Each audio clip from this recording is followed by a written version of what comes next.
Hey, I'm Chef Charles Chen, and today I'm going to share with you guys how to make my sesame lettuce wraps. So let's get started with our sauce here. The Licum Key Hoisin sauce is a fermented soybean paste. If you're ever thinking about building flavor, it's a quick access to building umami in your dishes, and it's a great combination with your proteins that we're adding today. Whenever I'm making a sauce, I'm thinking about hitting all the different notes from sweet, sour, a little bit of tang, and a little bit of spice. The Licum Key Hoisin sauce specifically and the soy sauce has been aged and it's been fermented.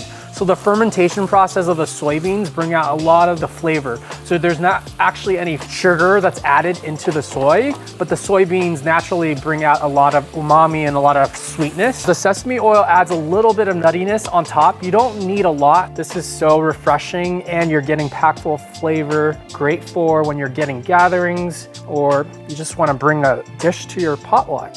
I love the different flavors of the hoisin with the protein because it brings out a little bit of sweetness, and I'm gonna top it off with a little bit of the Sriracha Mayo. You got the creaminess and a little bit of spice, and it looks so beautiful. That's my lettuce sesame wraps, and for the full recipe, check out usa.lkk.com.